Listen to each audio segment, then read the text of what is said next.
Celso, aqui no canal Estilo 5.0 mais.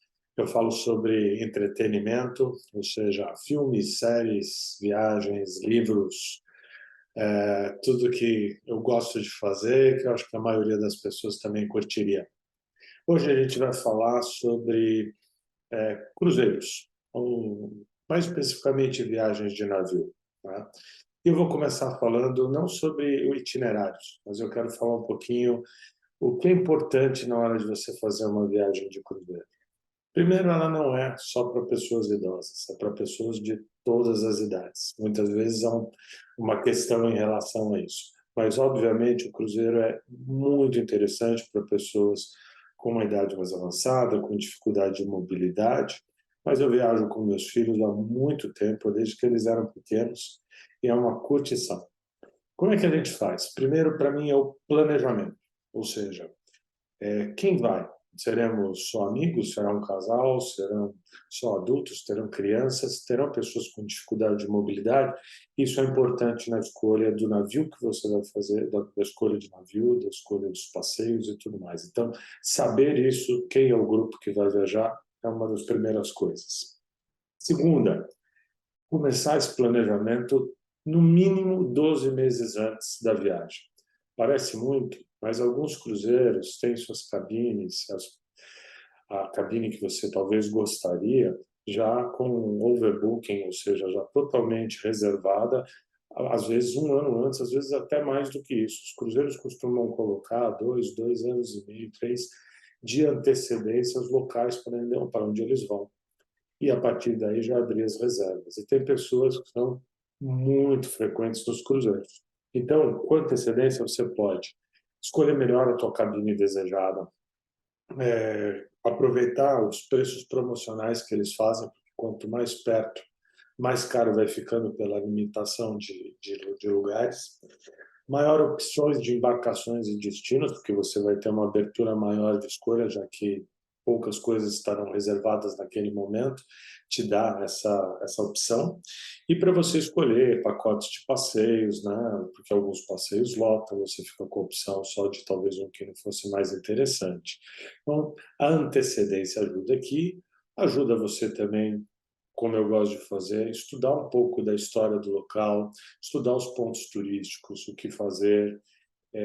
Eu acho muito interessante essa parte, os restaurantes onde você quer comer ou não, né? Selecionar, você, na sequência, assim, selecionar quais são os seus destinos. O que você está buscando em termos de destino, para saber quais os navios que estão naquele destino, e a partir daí você poder trabalhar essas outras questões. Algumas pessoas que já viajam muito de navio, talvez alguns que eu esteja falando, tem gente que persegue já o navio, né? Não que não esteja interessado no destino, mas ela quer saber onde aquele navio vai estar. Vocês podem se espantar, mas tem pessoas em navios que a gente viajou que viajaram 22, 25 vezes no mesmo navio. E eles gostam do atendimento, da situação, se adaptaram àquele navio e a partir daí elas começam a olhar em que destinos eles estarão e em que anos eles estarão nesse destino, né? Se não é o seu caso, é importante escolher o destino para ver qual é o rol de navios, de companhias que você vai ter à sua disposição. Checar condições climáticas, né? De onde você vai, do tempo que você vai ficar, como é que isso naqueles meses do ano, como é que se dá a temperatura, chove, não chove, para você entender se é aquilo que te agrada ou se quais as roupas que você vai levar, e também quais os passeios que você vai fazer e se eles são passeios interessantes para aquela determinada época, né? Selecionar o teu tempo ideal de cruzeiro, né? Você trabalha, você tem férias, então você tem um tempo mais limitado, você quer conhecer, fazer um cruzeiro para testar, ou é o cruzeiro, ou você já conhece aquilo que você quer fazer. Então, o normal são cruzeiros de 7 a 21 dias. Mas você vai encontrar, se você buscar, cruzeiros de 77 dias, 80 dias, 150 dias, e até cruzeiros do ano inteiro, que dão a volta ao mundo. Então, tem para todos os gostos, tempo e orçamento. Orçamento, na verdade, é a escolha principal que você tem que ter, ou seja, de acordo com o budget que você tem, você também vai poder saber quais os destinos mais adequados, porque você ainda tem uma passagem aérea para chegar lá, e mais a questão do navio. Muita gente acha navio uma questão muito cara, mas cuidado, quando você fizer o seu orçamento, faça a comparação também, né? Ou seja, a passagem aérea você estaria pagando de qualquer maneira, se isso for fora aqui do Brasil, mas o quanto custa os hotéis em que você vai ficar, se eles têm refeição ou não, né? Porque o navio te propicia todas as refeições inclusas, isso está dentro do pacote. Então, essa análise comparativa precisa ser feita. Eu vou falar um pouco disso quando eu falar das vantagens que eu vejo de um navio, né? É importante esses meses de antecedência também para você selecionar as atividades internas, passeios, restaurantes, que isso tudo esgota muito rápido, principalmente se o navio é menor, ele vai ter os restaurantes normais, mas vai ter alguns especiais em que as pessoas procuram já reservar no início do cruzeiro, e isso já fica como dica, sempre pensando, né, que o cruzeiro tem as paradas em portos, as pessoas às vezes querem comer fora. Mas, quando o cruzeiro está em movimento, ou seja, quando o navio está navegando, é a hora que eles gostam de selecionar para jantar no restaurante do navio, nesses restaurantes especiais que tem sempre uma vista do mar maravilhosa, né? Outra coisa, um detalhe, mas para aquelas pessoas que gostam de beber, as refeições estão inclusas, nem todos os navios incluem bebida. Alguns sim, mas existem pacotes especiais que você pode adquirir e que lhe dão um benefício muito grande em termos de gasto. Ok? Quando a gente fala de orçamento, eu falo para vocês de grupos, o que vocês vão fazer, é muito importante para você escolher também a companhia e o tamanho do navio. Vocês têm diversas empresas hoje muito conhecidas, Carnival, Princess, Royal Caribbean, Costa, Celebrity, Norwegian, a própria Disney, né? Então, são companhias grandes, algumas delas têm vários tipos de navio, entre médios e grandes, e você tem outras companhias assim que têm navios médios e pequenos que são muito especializados. Seabourn, a Silver Sea, a Regent Seven Sea, esses são companhias que têm barcos de até 200 e 250 passageiros, até 600 passageiros. Então, dependendo do seu orçamento, dependendo do destino, vamos dizer assim, uma viagem muito mais exclusiva do que você estar num Carnival ou numa Royal Caribbean.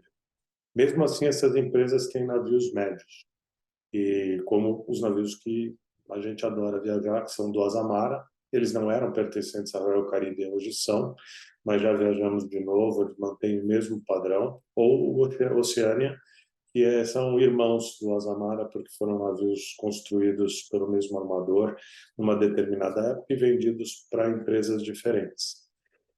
Quando você decide por isso, pelo tamanho do navio, já fica uma outra dica aqui também, que é a questão de embarque e desembarque de um navio, né? Ou seja, quando você olha para esses navios com 2.000, 3.000 passageiros, né? Que a gente olha no shopping center, tirolesa, escalada, tobogã, toboágua, sei lá mais o quê. É muito legal quando você tem filhos, mas se prepara para o desembarque em portos, que é sempre uma coisa demorada, né? Ou seja, você movimentar essas 3.000 pessoas por determinadas passagens ou saídas, né? Que são poucas, leva muito tempo. A gente gosta do Azamara, gosta do Oceania, porque são navios com no máximo 500 passageiros. Não são a exclusividade de um Seabourn ou de um Silver Sea, que vão até 200 passageiros, mas o preço também é um preço muito mais interessante e você tem atividades boas a bordo, sem essas outras questões que eu mencionei, mas com uma qualidade de atendimento muito interessante. Várias vezes você vai se surpreender com a pessoa já lhe chamando pelo nome, sabendo qual é a bebida que você gosta, não sabendo o tipo de comida que te apetece, porque é um tratamento muito mais próximo. Claro que no Seabourn, no Silver Sea, você vai ter isso, né, em outra proporção. Tem um cruzeiro do Seabourn que você tem um atendente para cada suíte, né? Mas aí voltamos ao orçamento. para que você possa realmente olhar e definir se é esse caminho que você vai tomar ou outro. O que eu acho de vantagens de um navio, né? Assim, obviamente a gente sabe e para pessoas com problemas de mobilidade, né, com mais idade, eu digo bem mais avançada, é muito bom o navio porque propicia que ele possa participar de todas as atividades a bordo sem nenhum problema de locomoção e eles já se preparam para fazer os passeios voltados para essas questões, né? Nós viajamos no navio junto com um casal, um alemão, o marido holandês. O marido holandês tinha uma limitação de mobilidade, os passeios sempre continham pessoas para poder ajudá-lo, né? Ou seja, a escolha dos passeios que eram voltados para pessoas que têm essa questão. Eles sempre colocam nos passeios qual é o grau de dificuldade para que você possa fazer essa escolha. Então, esse é um ponto importante. Outro ponto legal de navio é conhecer todos os lugares que você passa num espaço de tempo muito curto. Ou seja, por exemplo, se você vai conhecer os países em volta do Báltico, né? Fizemos uma viagem, fomos a Dinamarca, em Copenhague, fomos a Estocolmo, na Suécia, Helsinki, na Finlândia, Tallinn, na Letônia, São Petersburgo, na Rússia, por aí vai, Berlim, Warnemünde, na Alemanha, e você faz tudo isso em 12, 14 dias, algo que se você pensar em fazer carro ou mesmo de avião, é um problema. Segundo problema, a segunda vantagem do navio nessa questão e que você teria um problema de fazer essa viagem que eu falei, por exemplo, né? Ou outra que eu vou mencionar, que é sair de Roma em Civitavecchia, passar por Sorrento, Costa Amalfitana, Corfu na Grécia, entrar por Montenegro, né, no Adriático, passar na Croácia por Split, por Dubrovnik, acabar em Ravenna. Aí você faz mala, desfaz mala, pega carro, coloca no carro, leva para o carro, põe no avião, espera de avião, espera na estação de trem. Então, no navio você faz a sua mala, você desfaz sua mala uma vez e faz sua mala uma vez. Ele é um hotel que te acompanha para onde você desejou ir, o que é uma maravilha, uma coisa deliciosa de você não se preocupar mais com essa questão. Você tem todas as refeições inclusas, você tem assistência médica 24 horas por dia, você tem segurança, você tem em todo lugar que você for, antes de desembarque você tem indicações, mesmo que você não queira, não quero fazer um passeio. Então você vai ter indicações no destino, do que fazer, aonde comer, quais os pontos mais interessantes para visitar, se você gosta de museu. Então, você tem toda uma orientação a bordo em relação a essas questões, que é muito bacana também. Shows, entretenimento, música, atrações, o tempo inteiro no navio, ou seja, no quanto você está navegando, enquanto você estiver lá dentro, se não quiser desembarcar, você vai ter uma série de opções de coisas para fazer, de shows para assistir. Isso é fantástico. Para mim, acima de tudo, o mar. Você está navegando, você poder tomar um vinho no bar no externo do navio, vendo a água do mar, aquele barulho, o aroma, o vento, adoro, adoro. Então, obviamente, navio é para quem gosta do mar.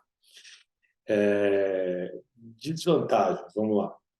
Você tem poucos dias para conhecer determinados lugares, né? Você desembarca no porto, você tem 1 ou 2 dias, né? Desembarcou lá em Osaka, em Hiroshima, você vai ter 1 dia de visitação, talvez no máximo. Você vai para Pequim, você vai ter 2, talvez até 3 dias, mas você não tem aquele tempo, né, que te propicia quando você está andando de carro, que fala, bom, gostei daqui, vou ficar, quero explorar mais, falta muito mais para ver nessa cidade. Isso aconteceu com a gente em Estocolmo, nós ficamos 2 dias só, e eu ainda acho que quero voltar, porque acho que tem muita coisa para ver. Então, isso é uma limitação que o navio te dá. Preço dos passeios. O preço dos passeios não são baratos, né? Ou seja, se você está num grupo grande, é algo que é um pouco também mais salgado, né? Apesar dos passeios serem legais, mas você também tem a opção de fazer por você mesmo. Em vários pontos que você desembarca, Existem ônibus, né, drop-in, drop-off, e que você pode ir parando nos pontos turísticos. Você tem Oriente Óptico, Tourist Information, então você tem essas possibilidades. É que tem passeios que são muito interessantes. Tem as outras questões, assim, algumas pessoas têm enjoo. Então, na questão de enjoo, eu diria, quem já teve e não quer mais viajar de navio, assim, os navios modernos estão muito bons. E dependendo do tamanho deles, eles têm diversos estabilizadores hoje em dia. Esse chacoalhar que talvez alguém tenha vivido no passado, hoje acontece muito pouco. Segunda coisa é que dá para a gente se preparar, né, para essa questão do enjoo antes que ela aconteça, né? O medicamento ajuda bastante. Outra questão são as rotas. Então, um bom teste para você ver se você gosta de viajar de navio, se você não vai enjoar, ou se você já enjoou e vê assim, olha, vamos ver se isso que você está falando é verdade. Essa viagem do Báltico é fantástica, porque você está cercado, é muito difícil, né, qualquer balançar de navio, porque você está cercado pelos continentes ali dentro.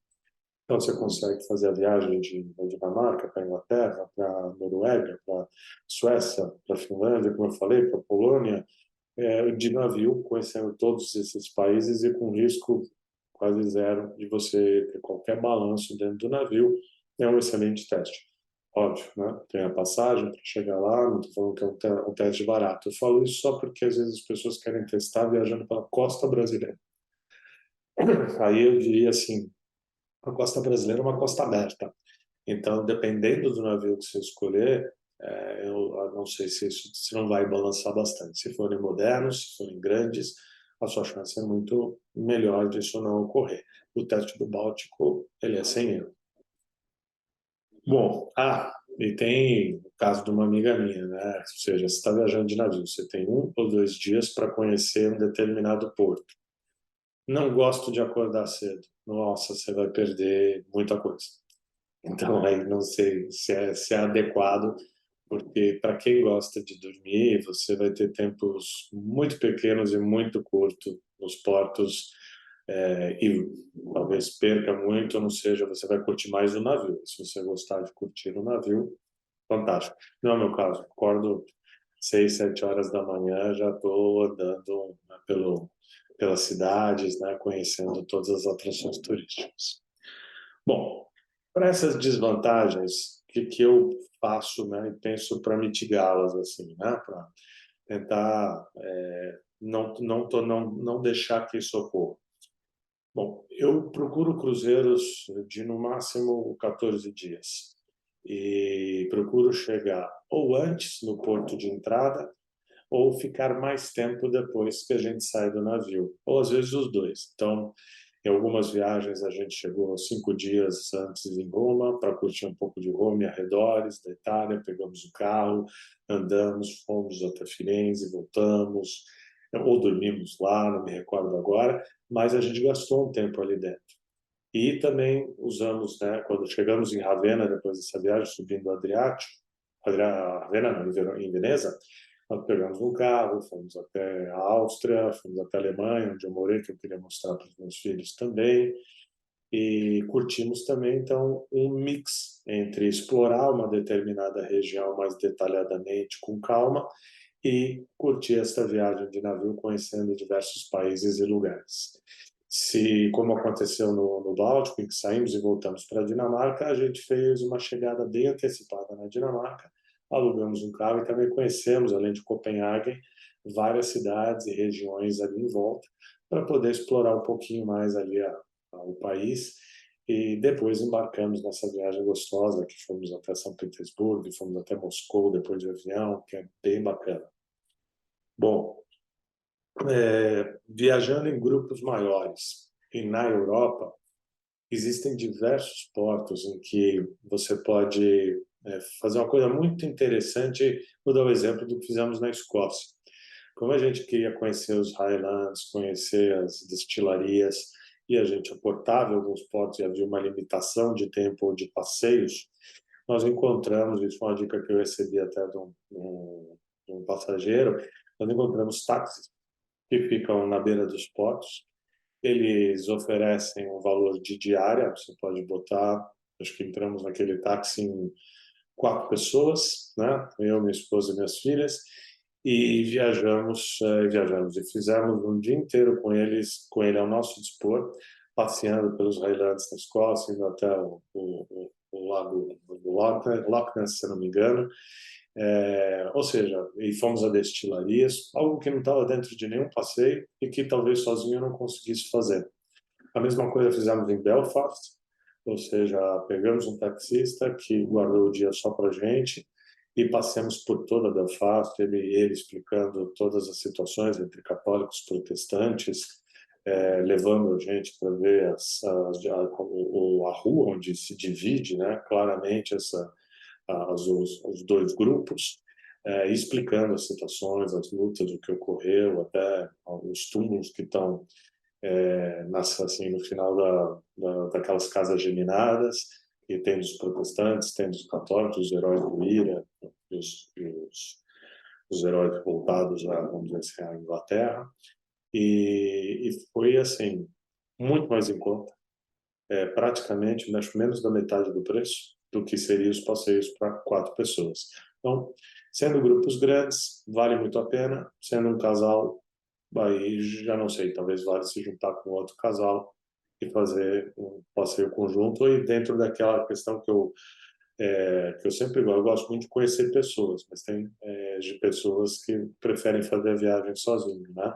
O navio propicia as duas coisas, a gente fez muita amizade dentro do navio, mas quem não gosta também pode ficar na sua. Ah, só um cuidado, né? Isso que eu falei vale muito para vários países europeus, mas há locais que você precisa tomar um determinado cuidado. Por exemplo, China, não recomendo, não é uma situação que você encontra calmamente, as pessoas não falam sua língua, então, dependendo do local, é necessário um determinado cuidado. Mas na Europa, na grande maioria, é muito fácil fazer isso, as pessoas estão falando inglês, a forma de se comunicar não é difícil para a gente se relacionar. A outra é a seguinte, né? Eu falei para vocês assim, você tem lá 1, 2 dias para conhecer aquela cidade, já falei que eu mitigo um pouco isso com a questão de chegar um pouco antes, sair um pouco depois, explorar outras regiões, então faço um mix da viagem. E a outra também seleciona, né? Porque às vezes se você falar, vou viajar o ano que vem para Noruega, eu quero explorar os fiordes, do outro para a Suécia, e você vai passando esse tempo e nem sabe, às vezes, aonde você gostaria de explorar mais, né? O navio te propicia conhecer um pouco da cultura, um pouco do local, e você depois decidir, não, ali eu quero mergulhar naquela cultura, eu quero mergulhar naquele país, e aí planejar a sua próxima viagem para lá. É uma coisa que, de vez em quando, a gente também fala, poxa, foi tão gostoso ali, que eu quero entrar por aquela região da Itália. Então, você vai se programar e fazer uma nova viagem para lá. Bom, isso aqui eu acho que era no geral o que eu queria passar para vocês em termos de roteiro, de roteiro, em termos de dicas e de como eu acho gostoso viajar de navio e como a gente mitiga as desvantagens que ele possa ter. Se vocês acharem interessante, querem dicas de roteiros que a gente fez, eu posso numa próxima explorar também. Só vou deixar aqui também um teaser, né? uma vontade aí para vocês, porque a gente agora está dando uma variada. Nós fizemos agora um cruzeiro de rio também. Cruzeiros de rio são muito interessantes. Nós fizemos um de Amsterdã até Basel, na Suíça, passando Alemanha, França e Bélgica. Alemanha, França e Suíça. Muito gostoso, bem bacana, tipo de cruzeiro que depois também posso explorar numa próxima gravação que a gente fizer aqui. Legal? Espero que vocês tenham gostado. Deixem o seu like, deixem as sugestões, ou principalmente se querem explorar um pouco mais esse assunto, algumas viagens, e a gente volta a falar, tá bom? Muito obrigado. Tchau, tchau.